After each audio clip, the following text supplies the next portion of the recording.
ઉપાદાન કરતા જો એને માનીએ તો તન્મયપણાનો પ્રસંગ આવે, અને નિમિત્ત કરતા માનીએ તો નિત્ય કર્તૃત્વનો પ્રસંગ આવે. જો ઉપાદાન કરતા માનીએ તો તન્મયપણાનો પ્રસંગ આવે, એટલે નાશ થવાનો પ્રસંગ આવે દ્રવ્યનો. નિમિત્ત કારણ માનીએ તો હંમેશા હાજર રહેવાનો પ્રસંગ આવે. એટલે આત્મા ન તો એ ઉપાદાન કરતા છે, ન નિમિત્ત કરતા છે. તો કહે છે કે જ્ઞાનાવરણાદિ કર્મ રૂપે જે કારમા કર્મના પરિણમીને એ સ્વયં પોતાથી પરિણમી છે. જે જ્ઞાનાવરણ દર્શનાવરણ જે કર્મના પરિણામ છે એ છે પર્યાય, એક પર્યાય છે. અને એ જે કર્મનો બંધ થાય છે એમાં નિમિત્ત કોણ છે? અહીંયા જીવમાં જે રાગ દ્વેષના પરિણામ થાય છે ને, એ રાગ દ્વેષના પરિણામ એ એમાં નિમિત્ત કારણ છે, એ કહે છે. પરંતુ પર્યાય દૃષ્ટિથી કોઈ દ્રવ્યનો પર્યાય કોઈ વખતે કોઈ અન્ય દ્રવ્યના પર્યાયને નિમિત્ત થાય છે. તેથી આ અપેક્ષાએ એક દ્રવ્યના પરિણામ અન્ય દ્રવ્યના પરિણામના નિમિત્ત કરતા કહેવાય છે. પરમાર્થે દ્રવ્યો પોતાના જ પરિણામનું કરતા છે. પરમાર્થે દ્રવ્ય પોતાના જ પરિણામનું કરતા છે. અન્યના પરિણામનું અન્ય દ્રવ્ય કરતા નથી. જે અન્યના પરિણામ છે એમાં અન્ય દ્રવ્ય છે એ માત્ર એમાં નિમિત્ત રૂપ છે. અન્ય દ્રવ્યના પરિણામ નિમિત્ત રૂપ છે, કરતા નથી. હવે આગળની ગાથા 101 નંબરની ગાથામાં ઉત્થાનિકામાં શું કહે છે? હવે જ્ઞાની જ્ઞાનનું જ કરતા છે એમ કહે છે. જ્ઞાન અર્થ કર્યો હતો જ્ઞાની એટલે સમ્યક દ્રષ્ટિથી, જેને પોતાના આત્માનું સ્વસંવેદન જ્ઞાન થયું છે. અતિન્દ્રિય આનંદનું શુદ્ધાત્માના લક્ષ્ય જે જીવને સંવેદન થયું છે એવા જીવને જ્ઞાની કહેવામાં આવે છે.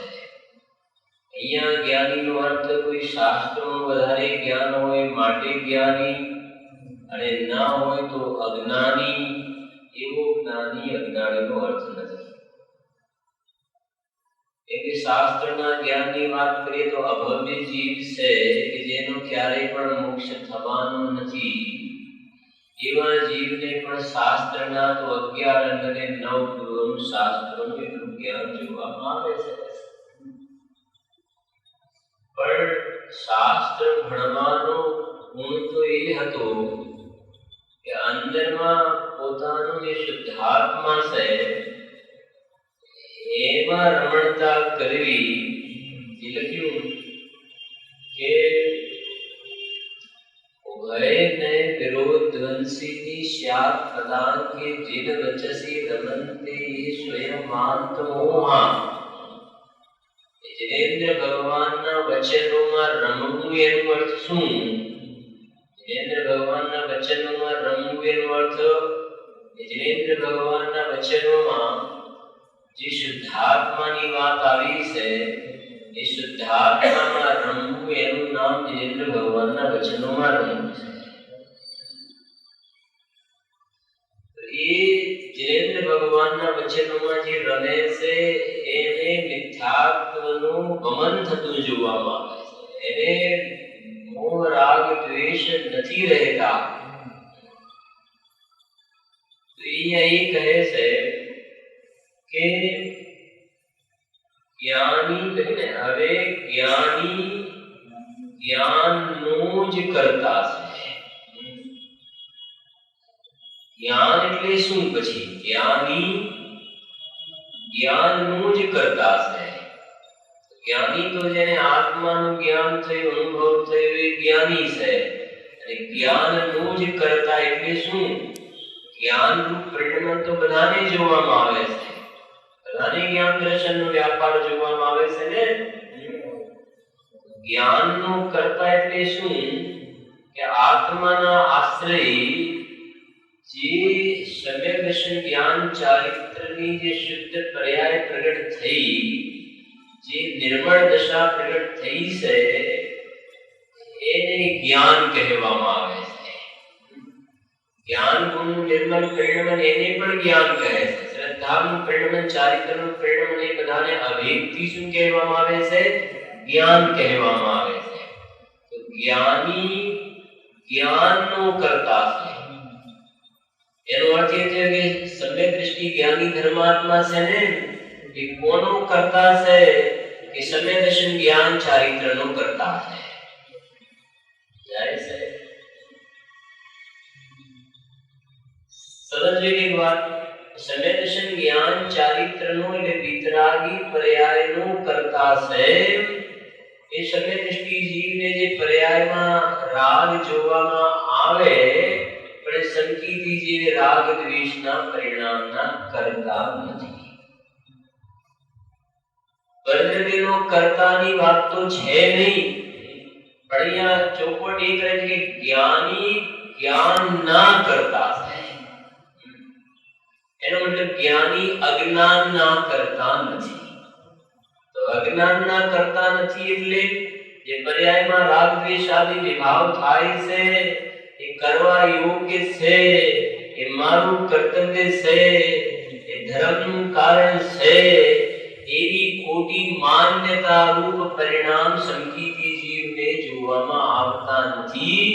એનો અર્થ છે કે જ્ઞાની અજ્ઞાનના કરતા નથી.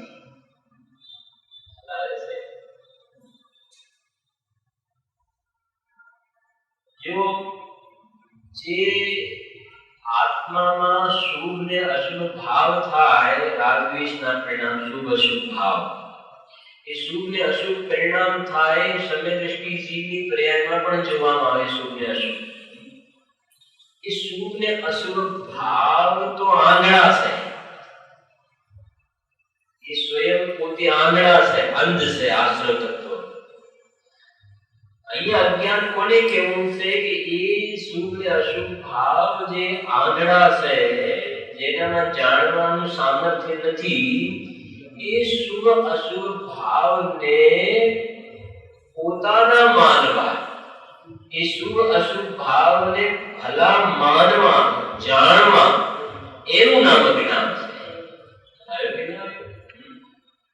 એ કહે છે સંકિતી જીવ એના કરતા નથી, અજ્ઞાનના કરતા નથી. જેવું હવે જ્ઞાની જ્ઞાનનો જ કરતા છે એમ કહે છે.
જેવી રીતે દહીં, દૂધ કે જેવો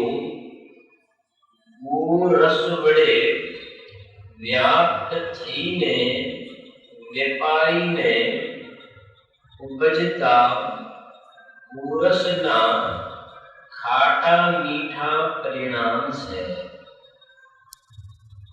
શું કહે છે અહીંયા પહેલા ગોરસ એટલે શું? ગોરસ એટલે ગાયનું દૂધ છે ને એનો જે સામાન્ય રસ જે છે એને ગોરસ કહેવામાં આવે છે. ગોરસ તો ગાયના દૂધનો જે સામાન્ય રસ છે એ ગોરસ છે. અને એ ગોરસ છે ને એ દૂધમાંથી દહીં બને, માખણ બને, ઘી બને, એ દૂધની જે વસ્તુઓ બને એમાં ગોરસ વ્યાપ્ત છે. ગોરસ એ બધામાં શું છે? વ્યાપ્ત છે. તો એ દૂધનું દહીં બન્યું, છાશ બને છે, માખણ બને છે, ઘી બને છે, એ બધામાં શું વ્યાપેલું છે? શું વ્યાપેલું છે? એ બધામાં ગોરસ વ્યાપેલું છે. એનો મતલબ એ જે બધા પરિણામ છે એ બધા પરિણામ દૂધ, દહીં, છાશ વગેરે પરિણામ એ બધા ગોરસના પરિણામ છે.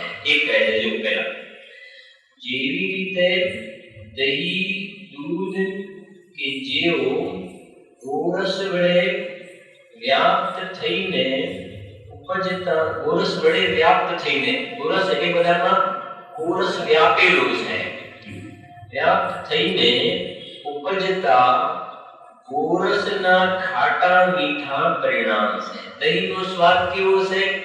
ખાટો છે. દૂધનો સ્વાદ કેવો છે? મીઠો છે. એ જે ખાટા મીઠા પરિણામ છે ને એ ખાટા મીઠા પરિણામમાં કોણ વ્યાપેલું છે? ગોરસ વ્યાપેલું છે. ગોરસના એ ખાટા મીઠા પરિણામ છે.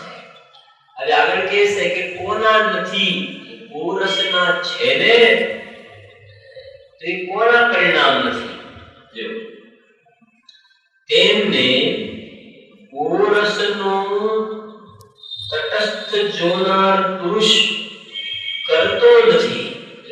સામે લીધું કરતો કોણ નથી? કે ગોરસનો તટસ્થ જોનાર, દ્રષ્ટા પુરુષ, દેખનારો. આ દિવસે દૂધમાંથી શું બન્યું? દહીં બન્યું. દહીંમાંથી માખણ બન્યું, માખણમાંથી ઘી બન્યું. એ જે બન્યું ને એ દૂધમાંથી દહીં બન્યું. એ દૂધમાંથી દહીં બન્યું તો એ પરિણામ કોના છે? કોના છે પરિણામ? ગોરસના પરિણામ છે. એ કહે છે કે એને જે જોનાર વ્યક્તિ છે, જે કોઈ પ્રક્રિયા કરતો દેખાય છે ને કે દૂધમાંથી પછી એ પ્રમાણે દહીં બનાવવાની પ્રક્રિયા કરે, પછી માખણ કાઢવાની, પછી ઘી બનાવવાની, એ બધી જે પ્રક્રિયા કરતો માણસ બહારમાં દેખાય, તો એ જે વ્યક્તિ બહારમાં દેખાય છે એ ખાટા મીઠા પરિણામનો કર્તા છે કે નહીં? એ ખાટા મીઠા પરિણામનો કર્તા ગોરસને તટસ્થ રૂપે દેખનાર પુરુષ એ પરિણામનો કર્તા નથી. ये तो मात्र શું છે? ये तो मात्र ये ગોરસના ખાટા મીઠા પરિણામને દેખનાર છે. એ પરિણામનો કર્તા કોણ છે? એ પરિણામનો કર્તા ગોરસ છે. ગોરસને પેલો દેખનારો છે, કરતા નથી. દેખનારો નથી એમ નહીં, દેખનારો છે પણ દેખે છે માટે એનો કરનારો છે એવું અર્થ. આ દૃષ્ટાંત આપ્યું છે આચાર્યએ. બરાબર છે? સિદ્ધાંત જુઓ. તેવી રીતે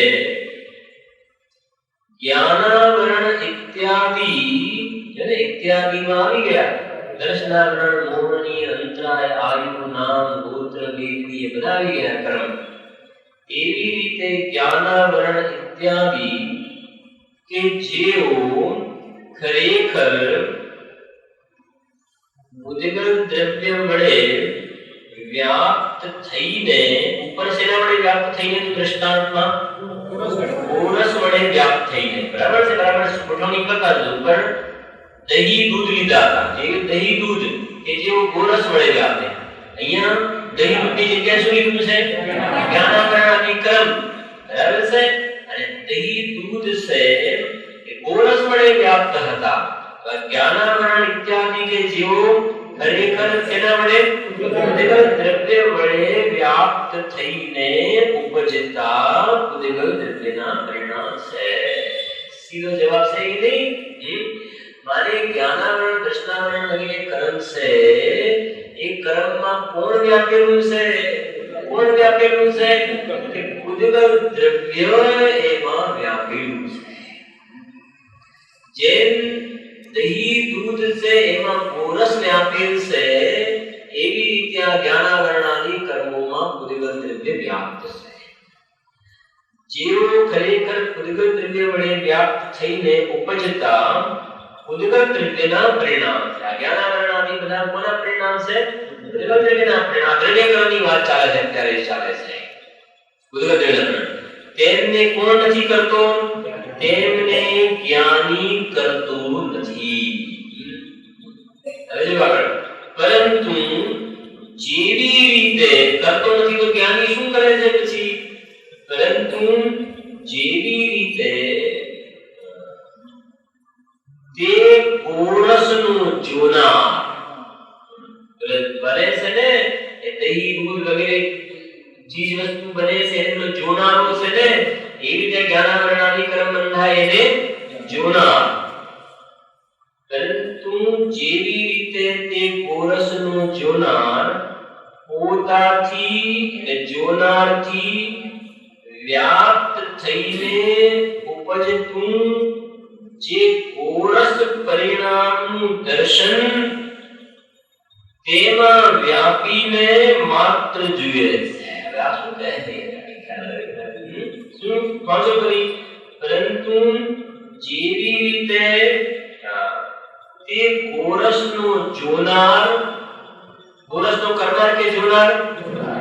કોરસનો જોનાર પોતાથી વ્યાપ્ત થઈને ઉપજતું, પોતાથી કોરસથી વ્યાપ્ત થઈને નહીં, પાછું હવે પોતાથી વ્યાપ્ત થઈને ઉપજતું જે કોરસ પરિણામનું દર્શન, પોતાથી વ્યાપ્ત થઈને ઉપજતું જે કોરસ પરિણામનું દર્શન. હવે જો સમજો કે કોરસ પરિણામ છે ને, ખાટા મીઠા દૂધ દહીંના જે પરિણામ છે ને, એને જણાવે, એને દેખનારો, એને કોરસનો દેખનારો, એ કોરસને કરતો નથી. દ્રષ્ટાંત આગળ સમજો. કોરસને કરતો નથી. કેમ? કેમ કે કોરસના પરિણામમાં વ્યાપતો નથી. વ્યાપતો નથી માટે કોરસના પરિણામને કરતો નથી. ગોરસના પરિણામને કોણ કરે છે? કોણ કરે છે? ખાટા મીઠા વગેરે પરિણામને કોણ કરે છે? ગોરસ કરે છે. કેમ? કે ગોરસ એ ખાટા મીઠા પરિણામમાં શું છે? વ્યાપ્ત છે. ગોરસના જે ખાટા મીઠા પરિણામ છે, એ ખાટા મીઠા પરિણામને દેખનારો પુરુષ કરે છે કે નહીં? કે ના, એ માત્ર શું કરે છે? દેખે છે. કરતો કેમ નથી? કેમ કે વ્યાપ્તો નથી. તો એમાં વ્યાપ્ત નથી. તો કોરસ જે દેખનારો પુરુષ છે, ખાટા મીઠા પરિણામને દેખનારો પુરુષ છે, એ કોરસના પરિણામમાં વ્યાપ્તો નથી ને, તો શેમાં વ્યાપેલો છે? શેમાં વ્યાપેલો છે? પોતામાં. એટલે એને જાણવા, દેખવાનું કાર્ય થયું ને, જે દેખવાનું કાર્ય દ્રષ્ટાંત છે. આ દેખવાનું કાર્ય થયું, દેખવાના પરિણામમાં એ ગોરસને દેખનારો વ્યાપ છે.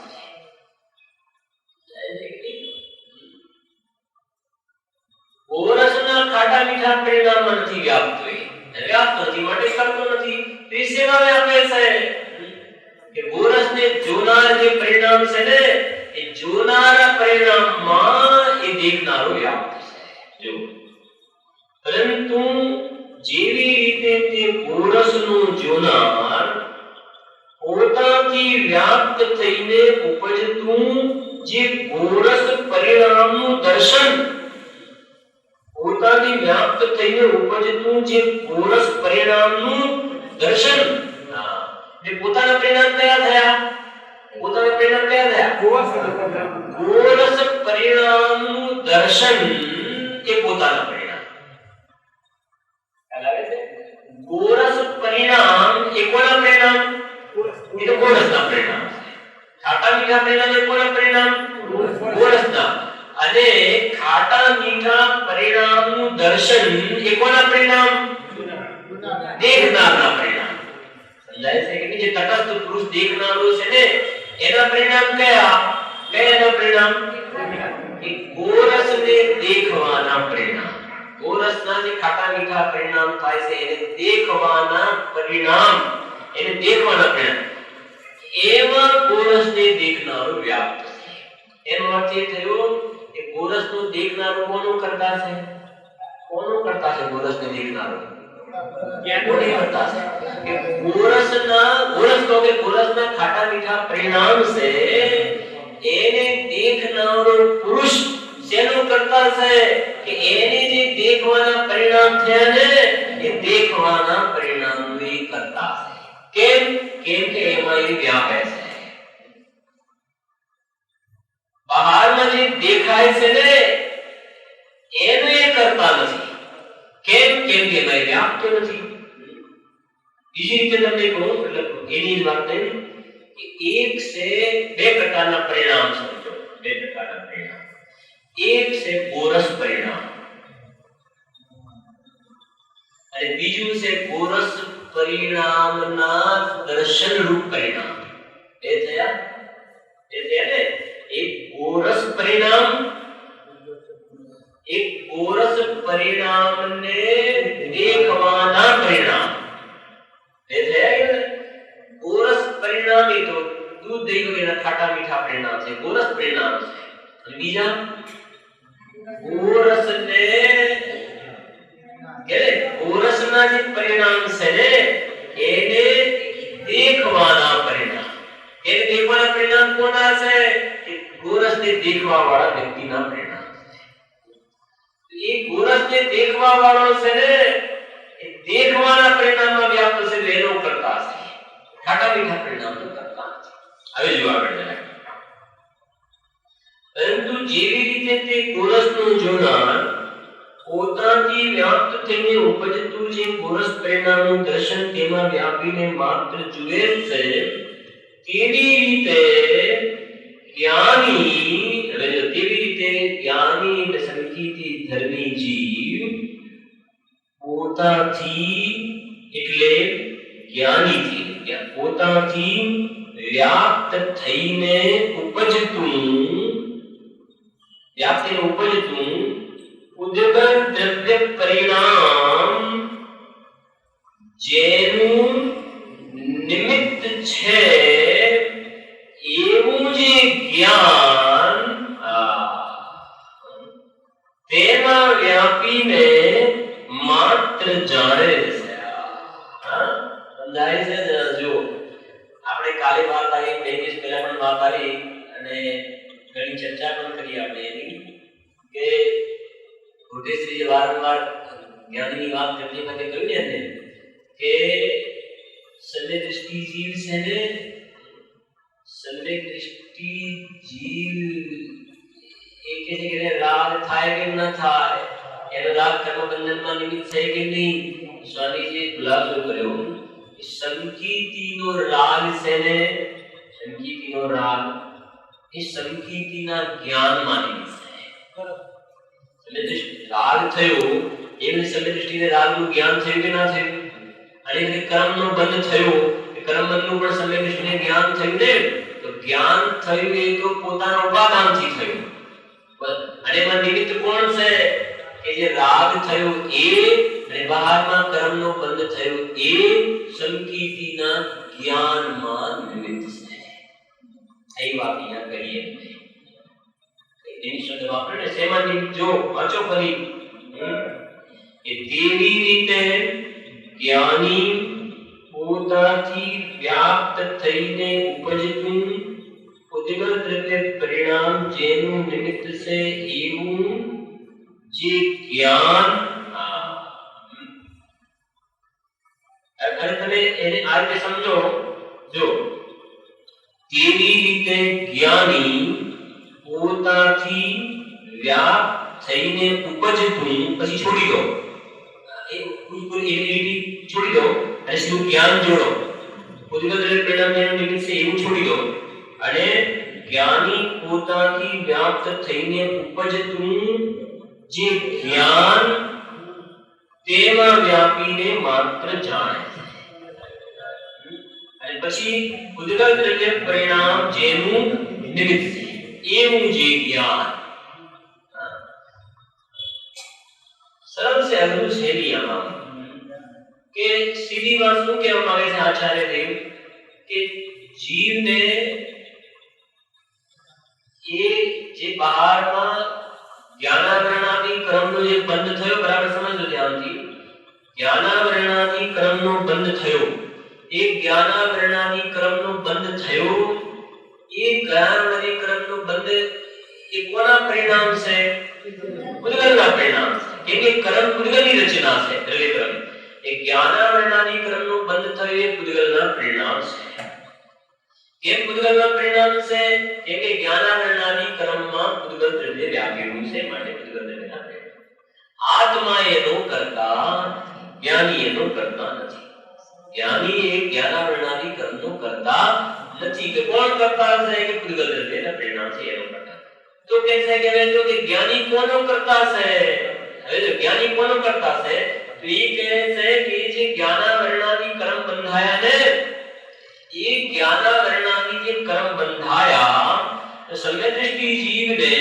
ये ज्ञानावरणादि कर्म जे बंधाया एनु ये ज्ञान थયું ने एनु जे ज्ञान थયું तो सम्यक दृष्टि जीव सेवा व्यापे છે કે એ જે જ્ઞાનાવરણાદि કર્મ નું જે અહીંયા જાણવું થયું ને એ જ્ઞાન થયું એ જ્ઞાનમાં જ્ઞાની વ્યાપે છે જ્ઞાનમાં પેલા કર્મમાં જ્ઞાની નથી વ્યાપતો એ કર્મમાં નથી વ્યાપતો ને માટે જ્ઞાની એનો કરતા નથી તો શેમાં વ્યાપે છે જ્ઞાનમાં શેના જ્ઞાનમાં જ્ઞાનાવરણાદી જે કર્મ પ્રકૃતિ બંધાઈ ને એ સંબંધનું જે જ્ઞાન થયું એ જ્ઞાનમાં એ જ્ઞાનમાં ज्ञानी व्यापे है केने कारण ज्ञानावरणादि कर्मनो बंध थयो ए संबंधનું જ્ઞાન કેમ લીધું કે આજે જ્ઞાન થયેમાં નિમિત્ત શું લીધું કે જ્ઞાનાવરણાદિ કર્મ નિમિત્ત લીધું માટે એ સંબંધનું જ્ઞાન લેવાનું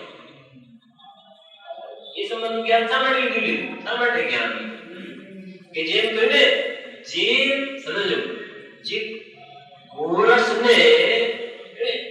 गोरसने देखवा वालो जे व्यक्ति से એ ગોરસના પરિણામમાં વ્યાપ્ત નથી પણ શેમાં વ્યાપ્ત છે કે ગોરસને દેખવાના પરિણામ છે ને એમાં વ્યાપ્ત છે એમ સર્વ દૃષ્ટિ જીવ જ્ઞાનાવરણાદિ કર્મ છે એમાં વ્યાપ્ત નથી એ શેમાં વ્યાપ્ત છે જે જ્ઞાનાવરણાદિ કર્મનું જે જ્ઞાન થયું ને આત્મામાં જે જ્ઞાન થયું એ જ્ઞાનમાં વ્યાપ્ત ज्ञानी कोनो करता से कि जेमा व्यापे से ने जेमा व्यापे से नो करता से सेमा व्यापे से ज्ञानावरणादि कर्मों में व्यापे से ऐसे कि ना सेमा व्यापे से ये संबंध नु ज्ञान तो एमा व्यापे से ये संबंध जे ज्ञान थયું एमा निमित्त कोण છે निमित्त ज्ञानावरणादि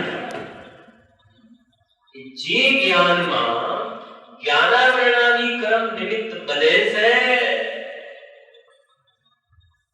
જે જ્ઞાનમાં જ્ઞાનાવરણાદિ કર્મ નિમિત્ત બને છે ને તો એ જ્ઞાનમાં એ જ્ઞાનનો જ્ઞાની કરતા છે એ જ્ઞાનનો જ્ઞાની કરતા છે જ્ઞાનાવરણાદિ કર્મનો કરતા નથી જો પહેલી તેવી રીતે જ્ઞાની પોતાથી વ્યાપ્ત થઈને ઉપજતું પૂજગલ દ્રવ્ય પરિણામ જેનું નિમિત્ત છે એવું જે જ્ઞાન ને પૂજગલ દ્રવ્ય પરિણામ જેનું નિમિત્ત છે એવું જે જ્ઞાન કેટલી સરસ વાત કરી છે કે માને પૂજગલ દ્રવ્યના પરિણામ છે ને એ તો આત્માના જ્ઞાનમાં નિમિત્ત છે આત્માના જ્ઞાનમાં શું છે નિમિત્ત છે तो आप આત્મા કોનો કરતા છે કે આત્મા તો પૂર્વ પરિણામના જ્ઞાનનો કરતા છે. આત્મા પૂર્વ પરિણામના જ્ઞાનનો કરતા છે, પૂર્વ પરિણામનો નહીં. કે પૂર્વ પરિણામનો કરતા કોણ છે કે પૂર્વ દ્રવ્ય છે, પૂર્વ પરિણામનો કરતા છે. જો પૂર્વ દ્રવ્ય પરિણામ જેનું નિમિત્ત છે એવું જે જ્ઞાન તેમાં વ્યાપીને માત્ર જાણે છે. આ રીતે જ્ઞાની જ્ઞાનનો જ કરતા છે.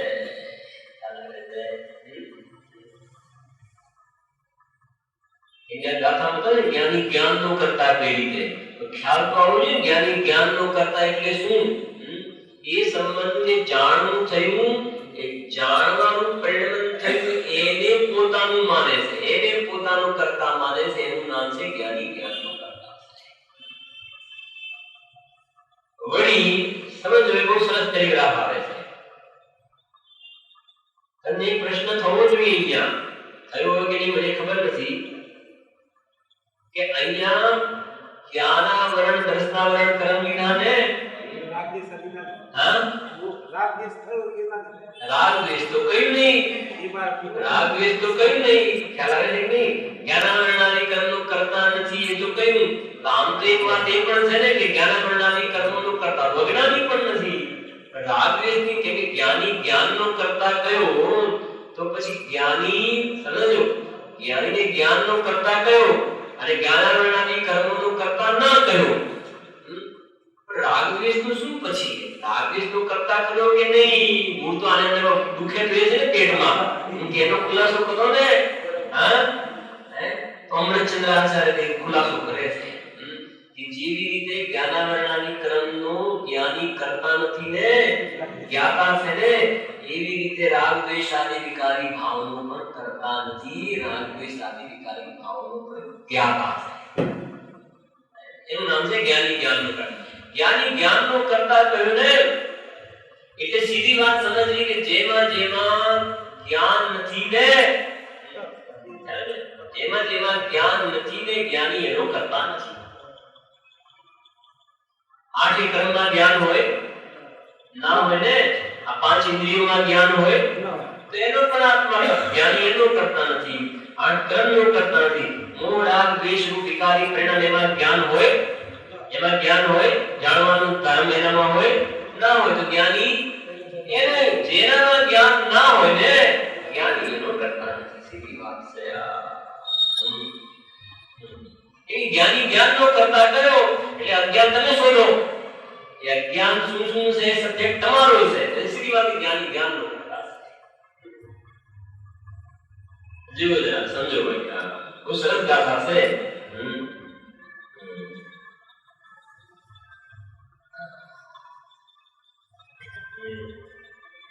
પાછું બાલા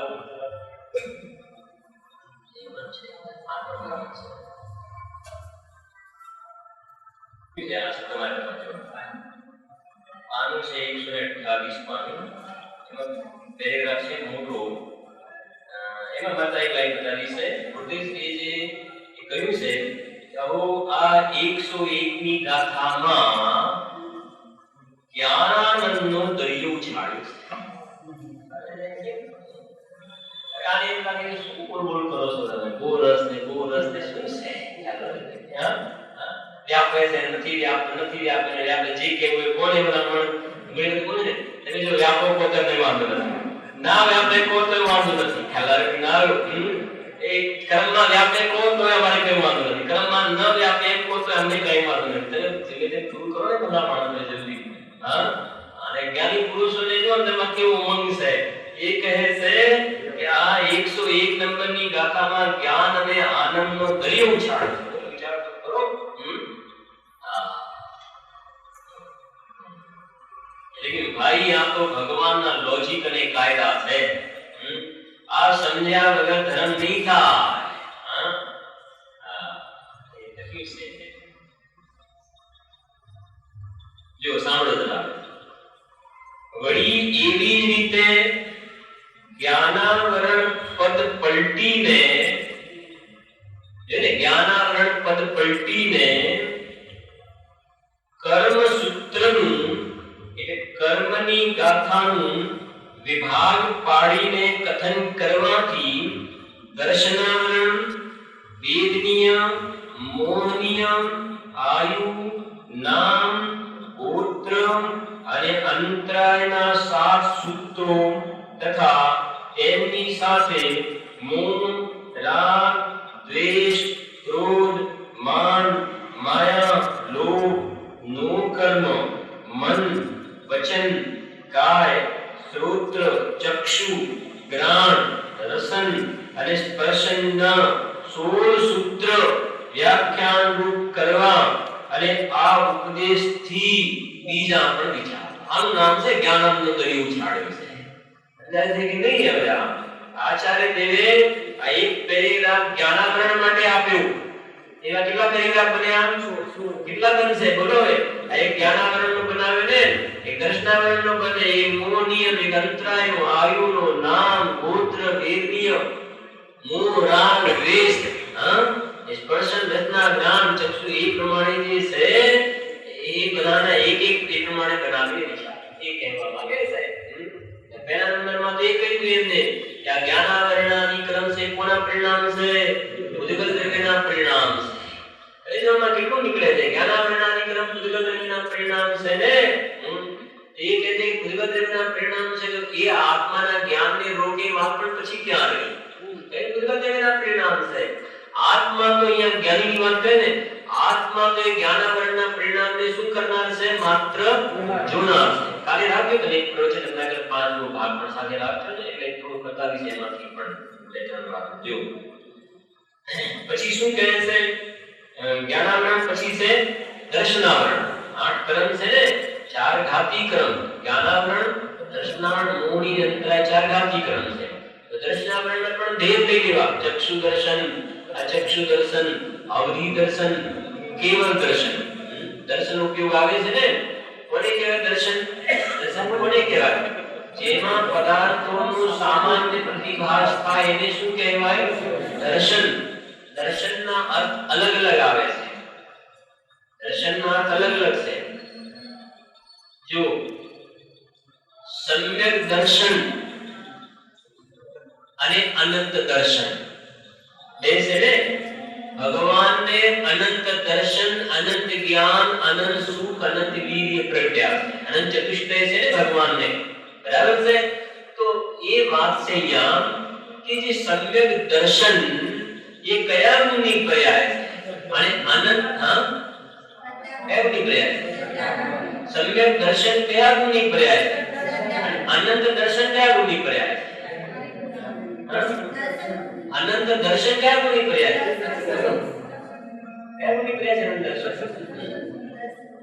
અનંત દર્શન એ દર્શન ગુણની પર્યાય છે.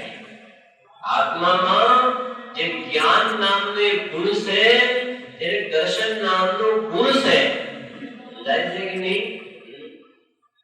દર્શન માને સામાન્ય પ્રતિભાસ, સામાન્ય પ્રતિભાસ અને વિશેષનો પ્રતિભાસ એને જ્ઞાન કહેવાય. જો તમે સમજો તો કેમ કે આ દર્શનાવરણ અને જ્ઞાનાવરણ એ પણ થોડું સમજવું પડશે ને જરાક. પ્રકરણ આવી છે તો જરાક. બાકી સમય સારમાં તો યદ્યપી સમય સારમાં તો એ બધા ભેદ પ્રભેદનું જ્ઞાન હોવું જરૂરી છે.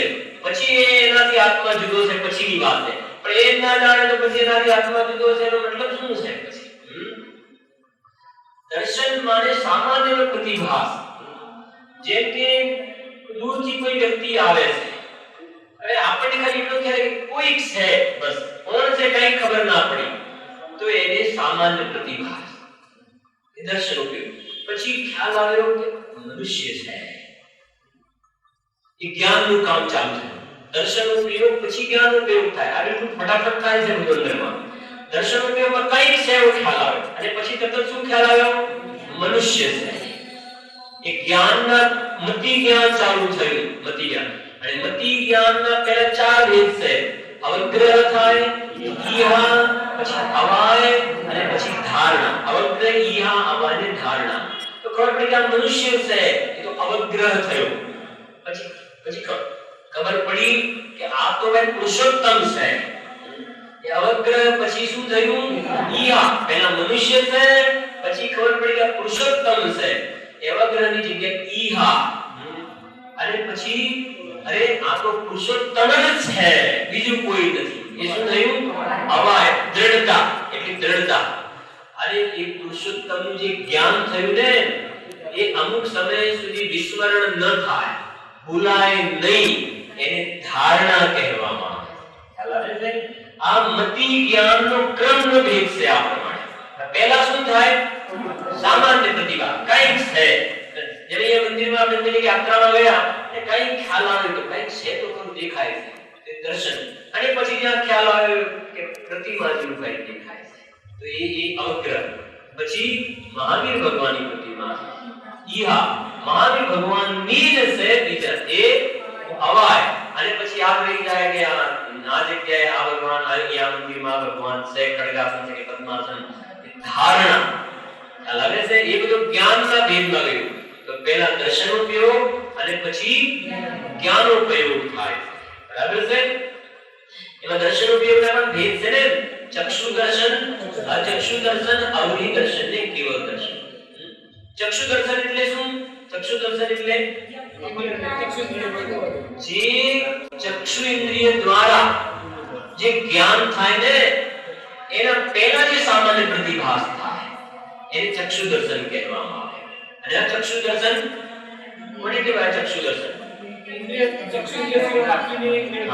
ચક્ષુ ઇન્દ્રિય સિવાય બાકીની ઇન્દ્રિયો અને મન જે છે ને, એના દ્વારા જે જ્ઞાન થવા પહેલા જે સામાન્ય પ્રતિભાસ થાય. એમાં કાન વડે કંઈક એકદમ કંઈક સંભળાયું લાગ્યું, હજુ ઉપયોગ સ્પષ્ટ છે, એ દર્શન ઉપયોગ. અને પછી શબ્દ કાને પડે આવું છે, આવું જ છે, આવું નથી, એ પ્રમાણે દ્રઢતા થતી જાય છે ને, એ જ્ઞાનમાં ગયું, એ જ્ઞાનમાં ગયું જ્ઞાન.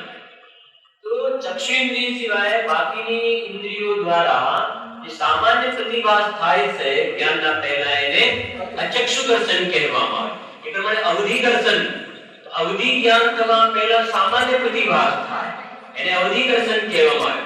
અને કેવળ દર્શન કેવલ જ્ઞાનની સાથે થાય. કેવલ જ્ઞાન અને કેવળ દર્શન બંને સાથે થાય. કેવલી ભગવાનને કેવળ દર્શન પહેલા ને કેવળ જ્ઞાન પછી એવું ના થાય. એવું થાય તો શું થાય ખબર પડે છે? એવું થાય ને તો જે સમયે કેવળ દર્શન હોય ને, એમને કેવળ જ્ઞાન ના હોય. અને જે સમયે કેવળ જ્ઞાન હોય એને કેવળ દર્શન ના હોય. એનો મતલબ છે કે ભગવાનને દર્શન ઉપયોગ અને જ્ઞાન ઉપયોગ બંને સાથે હોય છે. દર્શન ઉપયોગ અને જ્ઞાન ઉપયોગમાં જે ક્રમ પડે છે, કોને પડે છે? છદ્મસ્થ જીવને. પહેલા ગુણસ્થાનથી 12મા ગુણસ્થાન સુધી આ ક્રમ પડતો જોવામાં આવે છે. ખ્યાલ તો આવે ને કે આ દર્શનના વર્ણના એવી જાતિના જીવે તત્વસૂત્ર વાંચ્યું કે જીવે કેવા ભાવ કર્યા હોય તો કેવા પ્રકારના કર્મોનો બંધ થાય છે. જ્ઞાનાવરણનો કર્મનો બંધ કેવી રીતે થાય, દર્શનાવરણનો કર્મનો બંધ કેવી રીતે થાય, અંતરાયનો બંધ કેવી રીતે થાય, કેવા કેવા પ્રકારના કર્મોના બંધ, જીવ કેવા કેવા ભાવો કરે તો કેવા કર્મોના બંધ થતા હોય છે. એ આગળના ગ્રંથોમાં એની અંદર બધી વાત બતાવી હોય છે. કોઈ ધર્મના માર્ગમાં લાગતો હોય એને રોકવો, એને ટોકવો, એમાં બાધા નાખવી, એ બધા જ્ઞાનાવરણ, દર્શનાવરણ વગેરે અંતરાય કર્મને એનાથી શું થતા જોવામાં આવે છે? બંધ થતા. એટલે ઘણાની કથા સાંભળી, વાત સાંભળી તો આપણે દુઃખ થાય કે પતિને રસ ના હોય, પત્નીને રસ હોય. સાચી ઘટના છે. અમદાવાદ એક મંદિરથી બહાર નીકળતો તો ને કહ્યું કે હવે અમારા એમને બિલકુલ રસ છે નહીં, એક તો ધર્મની પુસ્તક ફાડીને ફેંકી દીધી. અને ગમે તેમ અપશબ્દો બોલે, એમના દેખતા ધર્મની વાત પણ કરાય નહીં. અને વાંચવું હોય તો પણ એમના કહેવાય ને, એમના મારા પતિથી મારે વાંચવું હોય, સ્વાધ્યાય કરવો હોય તો પણ છુપાઈને સ્વાધ્યાય કરવો. એ કહે છે કે એવી જાતિના પરિણામથી જીવને જ્ઞાનાવરણ આદિ કર્મોનો મહાફળ ભોગવવામાં આવે છે. એવી જગ્યાએ જીવ લઈને ચાલ્યો જાય ને જેમાં અક્ષરમાં અનંતમાં ભાવનું જ્ઞાન હોય, નિબોધ વગેરેની ખોટી એવી જીવ કર્યામાં જીવ ચાલ્યો જાય. કેમ કે આ માર્ગ એવો છે કે જીવ જેવા જેવા પ્રકારના પરિણામ કરે ને, પ્રકૃતિની અંદર એવી વિશ્વની વ્યવસ્થા છે કે જીવ જેવા પરિણામ કરે એની સાથે ઓટોમેટિક જેમ લોખંડનું ધગધગતું ગોળું હોય ને એને પાણીમાં નાખવામાં આવે તો બધું પાણી ચૂસી લે ને એમ કર્મો બધી બાજુથી જીવ જેવા પરિણામ કરે એ પ્રમાણે જીવની સાથે બંધાય છે અને આબાદા કાળ પૂરો થયા પછી કર્મ ઉદયમાં આવે છે એ પ્રમાણે વ્યવસ્થા તેની સ્થાપના કરીશું આપણે.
अलौकिक समय साधन चालશે જેમાં કરતા કર્માધિકારમાં ગાથા 100 છે. ગાથાનો પાઠ છે જીવના કરે કટપટ નહીં જીવ શેષ દ્રવ્યો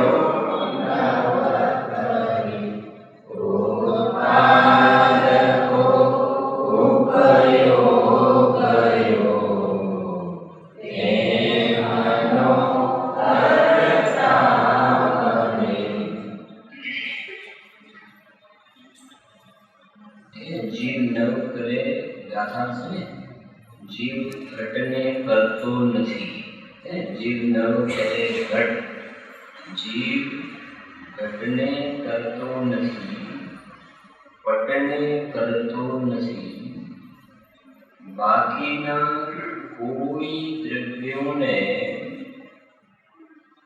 કરતો નથી. જીવ ન કરે ઘટપટ નહીં જીવ શેષ દ્રવ્યો ન કરે કોઈને કરતો નથી. તો શું છે પછી તો કે છે પરંતુ જીવના યોગ અને ઉપયોગ ઘટાડીને उत्पन्न करनारा निमित्त है. ये गाथा में लाइन से नहीं बीजी उत्पादको उत्पादको उत्पादको कौन उत्पादको उपयोग योग समझाए से बीजी लाइन उत्पादको कौन उपयोग उत्पादको એટલે અહીંયા ઉત્પાદકોનો અર્થ નિમિત્ત અહીંયા પડે છે उत्पादको उपयोग योग उपयोग અને યોગ એ ઘટાદિક અને પટાદિક ને થવામાં નિમિત્ત કારણ છે.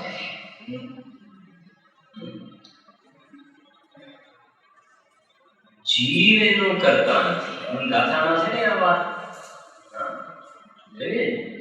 જીવ નવ કરે घटपट नहीं जीव शेष द्रव्यों जीव नहीं करते देते. तो कैसे कि हमें ये थाय से वह निमित्त कौन से तो जीव घटने पटने करतो नहीं. तो जीव घटने पटमा निमित्त से के नहीं. तो बीजी लाइन में खुलासो करो कि निमित्त कौन के उत्पादको कौन उपयोग योग योग ने उपयोग से घटादिक ने पटादिक मान निमित्त कारण से એમાં વ્યાપક થઈને તો એ કરતા નથી અને નિમિત્ત રૂપે પણ જીવ કરતા નથી. જો સમજવાની વાત છે જરા, ગાથામાંથી આ વાત આવે છે ને કે પહેલી લાઈનમાં તો એને સ્પષ્ટ એ કર્યું આચાર્ય દેવે કે જીવ ઘડાને કરતો નથી, વસ્ત્રને કરતો નથી, અન્ય દ્રવ્યને કરતો નથી, કરતા કર્મ સંબંધ નથી. બે લાઈનમાં કહ્યું. બીજી લાઈનમાં જીવ એમાં નિમિત્ત નથી એવું કઈ રીતે નીકળે છે? ખ્યાલ આવે છે? બીજી લાઈનમાં જીવ એમાં નિમિત્ત પણ નથી એવું કઈ રીતે નીકળે છે? તો કહે છે કે બીજી લાઈનમાં નિમિત્તનો ખુલાસો કર્યો ને કે નિમિત્ત કોણ છે? કે યોગ અને ઉપયોગ. સાયલન્ટમાં જવાબ આવી ગયો ને, સાયલન્ટમાં એ જવાબ આવી ગયો કે જીવ જે દ્રવ્ય છે એ ઘટાદિક અને પટાદિકમાં શું નિમિત્ત કારણ. ખ્યાલ આવે છે? પહેલી લાઈનમાં તો આત્મા ઘટાદિક ને પટાદિક નો કરતા નથી, એ સાયલન્ટ નથી, એને તો ખુલાસો કરીને સ્પષ્ટ કરીને લખ્યું કરતો નથી. પણ એક ઘટ અને પટમાં જીવ નિમિત્ત પણ નથી એવું ક્યાંથી નીકળે છે? ક્યાંથી નીકળે છે? અમૃતચંદ્ર આચાર્ય દેવે આત્મા ઘટ અને પટમાં નિમિત્ત પણ નથી એવું અમૃતચંદ્ર આચાર્ય ક્યાંથી કાઢ્યું? ક્યાંથી કાઢ્યું અમૃતચંદ્ર આચાર્ય? એ બીજી લાઈન. आप तेरे हाल ख्याल आवे से अटका था बोलो બીજી લાઈન માંથી આવે કેમ કે બીજી લાઈન માં નિમિત્ત બતાવ્યું કે નિમિત્ત કોણ છે? કે ઉત્પાદ યોગ. ઉત્પાદકો કોણ? યોગ અને ઉપયોગ. યોગ અને ઉપયોગ કેવા છે? અનિત્ય છે કે નિત્ય છે? અનિત્ય છે. અને જીવ દ્રવ્ય કેવું છે? નિત્ય છે ને. માને ત્રિકારી દ્રવ્ય એ નિમિત્ત નથી, અનિત્યમાં યોગ અને ઉપયોગ નિમિત્ત. અમૃતચંદ્રાચાર્યએ ખુલાસો કર્યો કે ત્રિકાલી દ્રવ્ય શા માટે નિમિત્ત નથી? કે કુંદકુંદ દેવે તો સાયલન્ટ કહી દીધું કે આ નિમિત્ત છે બસ, અને ત્રિકાલી દ્રવ્ય નિમિત્ત નથી એવું એમને કહ્યું નહીં. એમના હૃદયને અમૃતચંદ્ર દેવ સમજ્યા. કોણ નિમિત્ત છે કહ્યું? હા, કોણ નિમિત્ત છે એ કહી દીધું એમને. હા, જીવના જે બે પડખા છે ને, એક નિત્ય અને અનિત્ય, એમાંથી કયું પડખું નિમિત્ત બને છે? એમાં કયું પડખું અનિત્યમાં થવા વાળા રાગ દ્વેષ એ નિમિત્ત બને છે એમને કયું?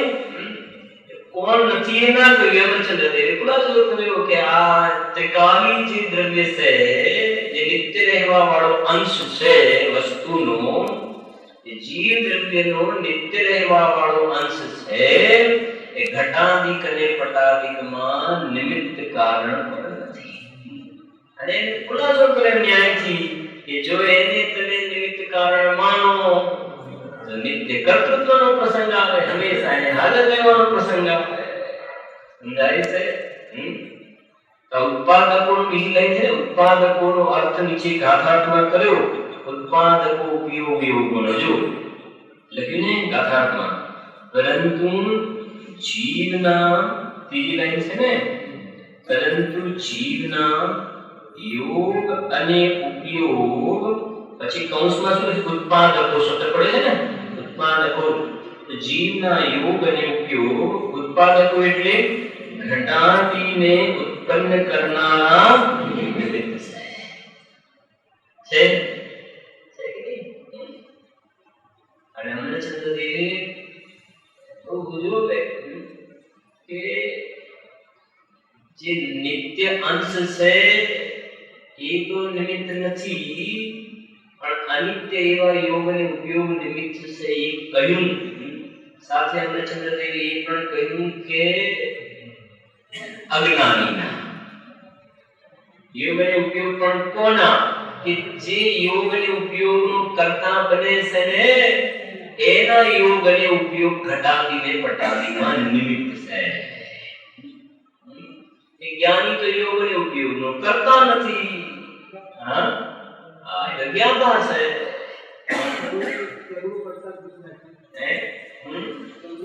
કે જ્ઞાની તો શું છે? એના શું છે? જ્ઞાની તો એના જ્ઞાતા છે યોગને ઉપયોગના. હા જ્ઞાની ના તો જ્ઞાનમાં યોગ અને ઉપયોગ નિમિત્ત થાય છે. બરાબર છે કે નહીં? યોગ અને ઉપયોગ છે એ જ્ઞાનીના જ્ઞાનમાં નિમિત્ત થાય છે. સમજાય છે? યોગ અને ઉપયોગ નિમિત્ત છે જ્ઞાનીને, પણ શેમાં? જ્ઞાનીને જ્ઞાનમાં નિમિત્ત છે. જે ઘડો બન્યો ને અને ઘડો થવાનો રાગ થયો, જ્ઞાનીને એ સમયે પોતાના ઉપાદાનથી એ ઘડાનું પણ જ્ઞાન થયું અને ઘડો થવાનો જે રાગ હતો એનું પણ શું થયું? જ્ઞાન થયું ને. એ જ્ઞાન થવામાં ઘડો અને ઘડો થવાનો રાગ એ સંકીર્તિના જ્ઞાનમાં નિમિત્ત છે. છે તમારી પાસે પાંચમો ભાગ કાઢો જરા. હા નિમિત્ત છે. હા પરંતુ જીવના યોગ અને ઉપયોગ ઘટાદીને ઉત્પન્ન કરનારા નિમિત્ત છે. તેમનો કર્તા જીવ થાય છે. તેમનો કર્તા જીવ એટલે આ અજ્ઞાની છે એનો કર્તા થાય. એ અજ્ઞાની છે ને એનો કર્તા. મારે અહીંયા એ બતાવવું છે કે ઘટાદિક ને પટાદિક નો કરતા તો કોઈ નથી. સમજણ પડે છે કે નહીં? ઘટ અને પટનો કરતા તો કોઈ નથી. સમજો જરા ધ્યાનથી. ઘડો બન્યો, વસ્ત્ર બન્યું, દાગીના બન્યા, એનો કરતા તો કોઈ નથી. એટલે કોઈ એટલે શું? કોઈ નથી એટલે બે પ્રકારના જીવ છે. કોઈ નથી એટલે શું? સ્ત્રી નથી કે પુરુષ નથી કે બાળક નથી એવો અર્થ છે. હા કોઈ નથી કે બે પ્રકાર. એ ઘડો બન્યો ને વસ્ત્ર બન્યું ને એનો કરતા કોઈ નથી એટલે એનો કરતા સમ્યક દૃષ્ટિ પણ નથી ને મિથ્યા દૃષ્ટિ. એટલે કોઈ એટલે બસ સમજ પડે ને કોઈ નથી કોની વાત કરો છો? એ તો કો જરા. આજે ભાષા નીકળે છે, શબ્દો નીકળે છે, આ હાથની ક્રિયા થાય છે, ચાલવાની ક્રિયા થાય છે ને બોલવાની ક્રિયા થાય છે, એ બધી ક્રિયાનો કરતા કોઈ નથી. કોઈ નથી એટલે જ્ઞાની કે અજ્ઞાની કોઈ નથી. એ ક્રિયા ભાઈ એ જે ક્રિયા થાય છે, શરીરની ક્રિયા થાય છે, ભૂતગત દ્રવ્યનું પ્રેણ બનશે એના કારણે થાય છે. પણ ના તો સમ્યક દૃષ્ટિ એનો કરતા છે, ના મિથ્યા દૃષ્ટિ જીવ એનો કરતા. કોઈ એનો કરતા નથી. કોઈ કરતા નથી. તો કહે છે કે એ રૂપે પ્રેરણાને તો કોઈ કરતા નથી. તો કે જે પ્રેરણા થાય છે એમાં નિમિત્ત કોણ છે? કરતા નથી. તો એ નિમિત્ત કોણ છે? કે યોગ અને ઉપયોગ નિમિત્ત છે. યોગ અને યોગ અને ઉપયોગ જે નિમિત્ત થાય છે ને એનો કરતા જીવ છે. પણ કયો જીવ? તો કે અજ્ઞાની યોગ અને ઉપયોગનો કરતા થાય છે. જ્ઞાની પુરુષ જે છે એ યોગ અને ઉપયોગના પણ કરતા થતા નથી. એમ ચંદ્રદેવે ખુલાસો કર્યો એમ. કે જ્ઞાની કોઈ કરતા નથી એમ કે જ્ઞાની અજ્ઞાની બે લીધા. અને પછી યોગ અને ઉપયોગનો કરતા કોઈ નથી એમ નહીં આવે. યોગ અને ઉપયોગનો કરતા કોઈ નથી એમ નહીં આવે. યોગ અને ઉપયોગનો કરતા કોઈ છે ને કોઈ નથી. તો કોઈ છે ને કોઈ નથી માં શું આવશે? અજ્ઞાની છે અને જ્ઞાની નથી. જો સમજો. બહારના જે જળની ક્રિયા થાય છે ને એ જળની ક્રિયા તો થાય છે, એનો નિષેધ નથી. એ જળની ક્રિયા જે થાય છે એનો કરતા જ્ઞાની કે અજ્ઞાની કોઈ નથી. એક વાત. હવે વાત આવી અંદરમાં. જે ઘડો બનાવવાનો રાગ થયો, રસોઈ થવાનો રાગ થયો, એ રાગ યોગ અને ઉપયોગ. તો જેમ કે બહારમાં ઘટપટની ક્રિયા થઈને કાર્ય થયું એમ રાગ પણ અહીંયા થતો જોવામાં આવે છે. એ રાગ જ્ઞાનીની પ્રયામાં પણ જોવામાં આવે છે, અજ્ઞાની પ્રયામાં પણ જોવામાં આવે છે. તો એ વાત એ છે કે રાગનું કરતા કોણ છે? તો કહે છે કે અજ્ઞાની રાગનું કરતા થાય છે, જ્ઞાનીને રાગ થવા છતાં જ્ઞાની રાગનો કરતા થતો નથી. એટલે આ નિષ્કર્ષ નીકળ્યું કે પરદ્રવ્યનો કરતા કોઈ નથી, યોગ અને ઉપયોગનો કરતા અજ્ઞાની છે અને જ્ઞાનનો કરતા જ્ઞાની છે. યોગ અને ઉપયોગનો કરતા અજ્ઞાની છે, જ્ઞાની નથી, અને જ્ઞાનનો કરતા જ્ઞાની છે, અજ્ઞાની નથી, અને પરદ્રવ્યની ક્રિયાનો કરતા ન જ્ઞાની છે ન અજ્ઞાની છે. એમ છે ભૈયા. પરદ્રવ્યની ક્રિયાને હું કરું છું એમ જે માને છે ને એ કોઈ પરદ્રવ્યની ક્રિયાને કરી નથી શકતો. એ યોગ અને ઉપયોગનો કરતા.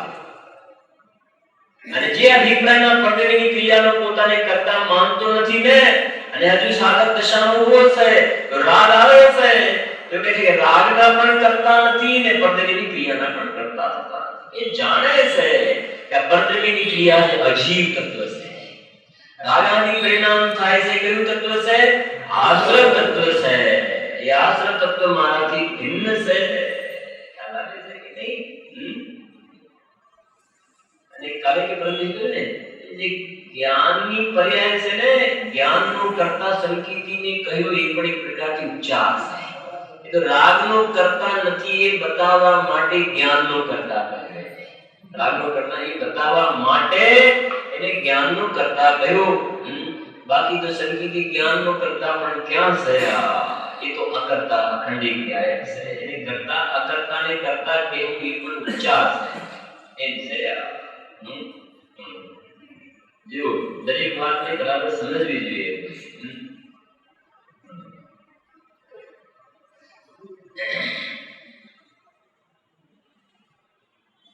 કાલે જે વાત થઈ હતી ને આપણે એક વાત કે આંખ મારી નથી, એક વાત થઈ હતી ને.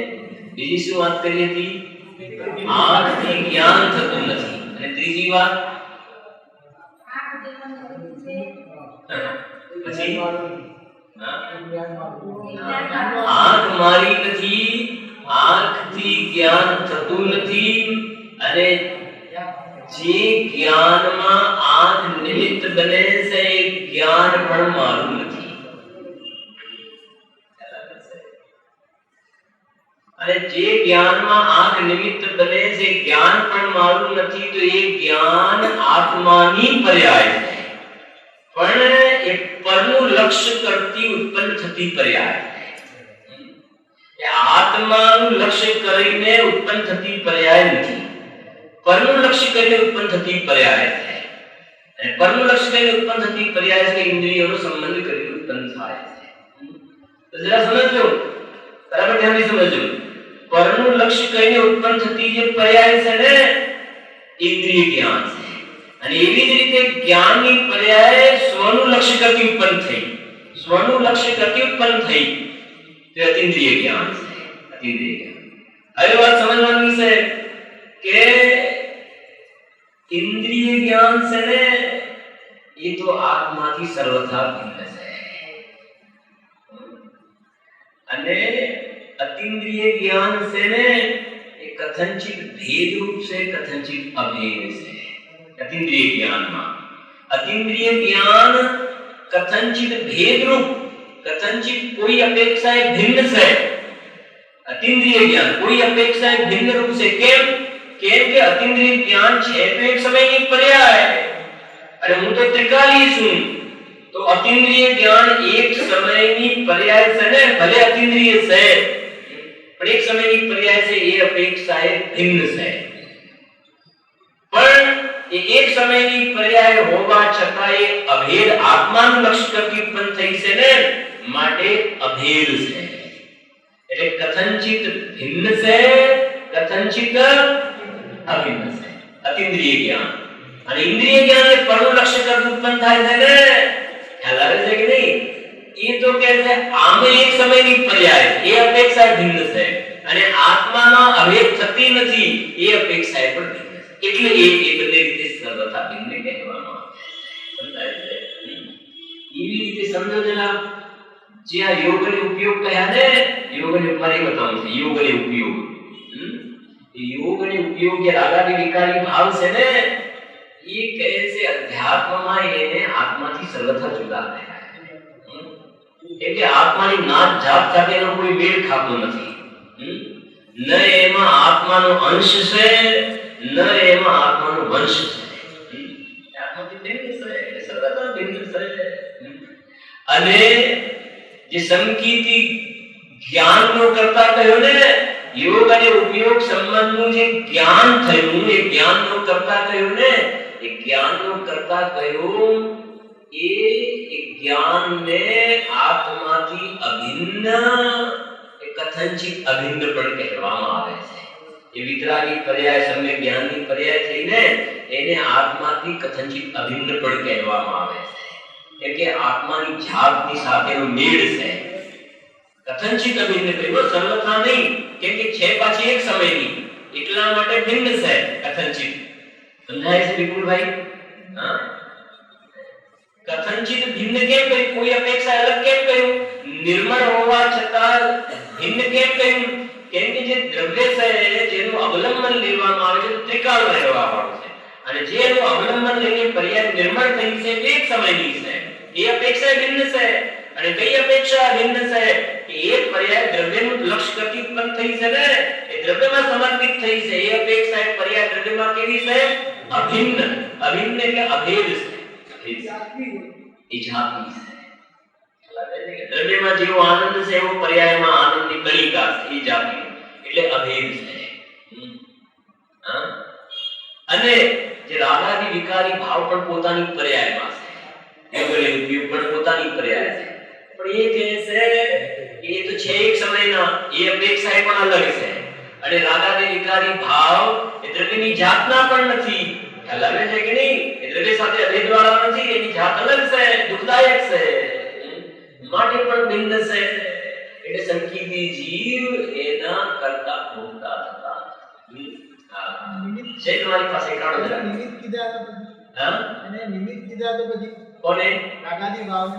હા, રાગાદી ભાવને નિમિત્ત કહ્યા ને. કોના નિમિત્ત છે રાગાદી ભાવ? કે એ રાગાદી ભાવ બહારના કાર્ય સંપન્ન થયું એમાં એ નિમિત્ત છે રાગ ભાવ. હવે રાગ ભાવના કરતા સંકીર્તિ બનતા નથી ને. સંકીર્તિ જે રાગના કરતા બનતા નથી કે બહારમાં જે કાર્ય સંપન્ન થયું ને, સંકીર્તિ જીવ એના નિમિત્ત કરતા નથી. એ નિમિત્ત છે એના કરતા થતા નથી. નિમિત્ત છે તો કાર્ય થયું એ વાત તો ઉડાડી દીધી. બરાબર છે? પણ પરના કાર્યોમાં આત્મા નિમિત્ત થાય એ વાત પણ અહીં ઉડાડી દીધી છે. રાગ અને જોગ, જોગ એટલે યોગ, રાગ અને જોગનો ભાવ તે કાર્યમાં, જે બહારના કાર્ય થયું એ કાર્યમાં તે કાળે, જે સમયે કાર્ય થયું એ કાળે નિમિત્ત કરતા કહેવામાં આવે છે. પણ કોના? યોગ અને ઉપયોગ બહારમાં જે કાર્ય સંપન્ન થયું એના નિમિત્ત કરતા કહેવાય. પણ કોના? કે જે રાગ અને જોગનો કરતા છે એવા અજ્ઞાની. લો, જે રાગ અને જોગનો કરતા છે એવા અજ્ઞાનીના રાગ અને ઉપયોગ એના નિમિત્ત કરતા કહેવાય છે. સાંભળો, શું લખ્યું છે પ્રોટેસ્ટીએ? વાંચો, શું લખ્યું છે? કોઈ લખી છે કે કોઈ માલા? આ ગાથા બહુ ઊંચી છે કે નહીં? બોલો હવે. હા, ભગવાનથી સિદ્ધ થયેલી. લો, ત્રણ લોકના નાથ કેવી ભગવાને દિવ્ય ધ્વનિમાં કહેલી આ વાત છે. હા, હવે કાનજી સ્વામીના ઘરની વાત નથી ભાઈયા. અને બીજા શબ્દોમાં કહીએ તો ભગવાનના ઘરની વાત છે. અને તું પોતે પણ ભગવાન છો એનો મતલબ આ તારા ઘરની વાત છે. સમજાય છે? હા, જો એક દ્રવ્ય બીજા દ્રવ્યનું કાર્ય કરે એ વાત ત્રણ કાળમાં નથી. આ વાતો બધી ઘણી અંદર આગળ ઘણી ચર્ચા થાય છે ભાઈ. પણ જો આગળ તાળું શેનાથી ખુલે? શેનાથી તાળું ખુલે? ચાવીથી તાળું ખુલે એ વાત કેટલા ટકા સાચી છે, કેટલા ટકા ખોટી છે? ચાવીથી તાળું ખુલે એ વાત 100% ખોટી છે. આ કહે છે જો તો પછી ચાવી શું કામ લગાવો છો? એના જવાબ છે આ બધા. હા જો કે એક દ્રવ્ય બીજા દ્રવ્યનું કાર્ય કરે એ વાત ત્રણ કાળમાં નથી. વળી આત્મ દ્રવ્ય પરના કાર્યમાં સાંભળો ભાઈ, આત્મ દ્રવ્ય પરના કાર્યમાં નિમિત્ત કરતા પણ નથી એ વાત અહીં સિદ્ધ કરી છે. વિશ્વમાં અનંત દ્રવ્યો છે, તે પ્રત્યેક દ્રવ્યની પ્રતિ સમયે થતી પરિણતિ પોતાથી થાય છે. દ્રવ્યના પરિણામનો કરતા ભગવાન આત્મા નથી. વળી પરદ્રવ્યમાં જે પરિણામ થાય એનો ભગવાન આત્મા ત્રિકાલી દ્રવ્ય, જો ભગવાન આત્મા ત્રિકાલી દ્રવ્ય શું નથી? નિમિત્ત કરતા પણ નથી. કાર્ય તો તેના કાળે પોતાથી થાય છે, તો તેમાં નિમિત્ત કોણ છે? તો કહે છે કે જે સર્વ અવસ્થાઓમાં વ્યાપતા નથી એવા યોગ અને ઉપયોગ પરદ્રવ્ય સ્વરૂપ કર્મના નિમિત્તપણે કરતા છે. પછી શું કહે છે? જો લગ્ન વખતે જે માંડવા રૂપે, લગ્ન વખતે માંડવા રૂપે ને, એમ આચાર્ય દેવે અહીંયા મોક્ષના માંડવા રૂપ્યા છે. ગુરુદેવજીના અંદરમાં હે પ્રમોદ જેવા ગાથામાં એને કેટલો પ્રેમ વર્તે છે ગાથા સાથે. શું કહે છે સ્વામીજી? આ ગાથામાં મોક્ષના માંડવા રૂપ્યા છે. પ્રભુ મેરે મંડપ મે આઓ હે હાર મુક્તિ કા એવી ગાથા છે ભાઈ. પછી પરીક્ષણ પ્રદર્શન થાય છે એની જેવી વાત કરી છે. પછી નો પકડો જરા આવો થોડું બતાવજો ને. ઓ આચાર્ય દેવે અતિ ગંભીર વાત કરી છે. ભગવાન ત્રણ લોકના નાથના શાસનમાં પ્રસિદ્ધ થયેલો આ ઢંઢેરો આચાર્ય જગત પાસે જાહેર કરે છે. કહે છે ભગવાન તું આત્મા છો, પરથી તું ભિન્ન અને પર તારાથી ભિન્ન એવો પ્રભુ તું આત્મા છો. કોઈ પણ પ્રકૃતિનું તું કાર્ય કરે એ કદી બની શકે નહીં. એ તો બરાબર. હવે એ તો બરાબર. હવે હજુ તો આ બરાબર બેસું કાઢવું પડે છે. એ તો બરાબર, પણ પરદ્રવ્યનું જે કાર્ય પરદ્રવ્યથી થયું, પરદ્રવ્યનું કાર્ય પરદ્રવ્યથી થયું, તેમાં તારું આત્મદ્રવ્ય નિમિત્ત કરતા પણ નથી. પહેલા તો આપણે પરદ્રવ્યનું કાર્ય પરદ્રવ્યથી થાય છે એ માનવા તૈયાર નથી. એ તો ચલો સ્વીકાર કર્યો કે પરદ્રવ્યનું કાર્ય પરદ્રવ્યથી થાય છે, પણ આત્મા એમાં નિમિત્ત છે કે નહીં? નિમિત્ત છે કે નહીં? તો કહે છે કે પરદ્રવ્યનું કાર્ય પરદ્રવ્યથી થાય ને એમાં સ્વદ્રવ્ય નિમિત્ત નથી. જા જો પરનો તું એટલે આત્મા નિમિત્ત કરતા હોય તો આત્માને નિત્ય કર્તૃત્વનો પ્રસંગ આવી પડે. ત્યારે પ્રશ્ન થાય. હવે જો પ્રશ્ન થાય ને પછી કે નિમિત્ત પછી કોણ, તો ત્યારે પ્રશ્ન થાય કે નિમિત્ત કરતા કોણ છે? તો કહે છે કે અંદર ભગવાન જ્ઞાયક ચૈતન્ય મૂર્તિ બિરાજમાન છે, તેની જેને દૃષ્ટિ નથી. જોયું? એની જેને દૃષ્ટિ નથી એ અજ્ઞાનીના જોગ અને ઈચ્છા રૂપ રાગને પરદ્રવ્ય સ્વરૂપ કર્મનો નિમિત્ત કરતા કહેવામાં આવે છે. છે કે નહીં? નિમિત્ત કરતા છે એટલે નિમિત્ત કાર્યનું કરતા છે એવું અર્થ નથી. નિમિત્ત કરતા અજ્ઞાનીના યોગ અને ઉપયોગ નિમિત્ત કરતા એટલે અજ્ઞાનીને જે ઈચ્છા થઈ એ બહારનું પેલું કાર્ય થયું એમાં કંઈક કરે એવો અર્થ નહીં પાછવા. સમજાય છે કે નહીં? એની નિમિત્ત કરતા એટલે નિમિત્ત કરતા એટલે એને જે રાગ થયો એની કર્તૃત્વ બુદ્ધિ છે ને એટલે નિમિત્ત કરતા કરે એનો મતલબ એ કઈ કલામાં કરે છે એવો તો બિલકુલ અર્થ નથી આ જો હવે અહીં જોગ અને રાગના પરિણામને ચૈતન્ય પરિણામ કહ્યા છે કેમ કે અજ્ઞાનીએ જોગ અને રાગનો પોતાને કરતા માન્યું છે કેમ કે અજ્ઞાની છે તો જીવ ને ચૈતન્ય સ્વરૂપ છે ને અને એના જે પરિણામ થાય એનો કરતા માન્યું એટલે એને ચૈતન્યના પરિણામ કહ્યા છે ખરેખર તો આત્મા જ્ઞાયક પ્રભુ છે સમજો તેનો સ્વભાવ તો બસ જાણવું અને દેખવું છે આત્મા શું કરે જાણે અને દેખાય આંખ શું કરે આંખ દેખે देखे કેમણા તો ના પાડતા હોય તમે આંખથી જ્ઞાન થાય બાકી બોલો આંખ દેખે અરે આંખથી જ્ઞાન ન થાય સિદ્ધાંત છે અને આંખ દેખે એ દૃષ્ટાંતથી સમજાવવું છે કે જેમ આંખ દેખે પણ રીતને ઉપાડવાનું કામ આંખનું નહીં એમ જ્ઞાન બધાને જાણે અને દેખે પણ જ્ઞાન કોઈ પરમાં કઈ આગુ પાછું કરે એમ નહીં એ તો પેલા આંખના દૃષ્ટાંતથી સમજાવવું છે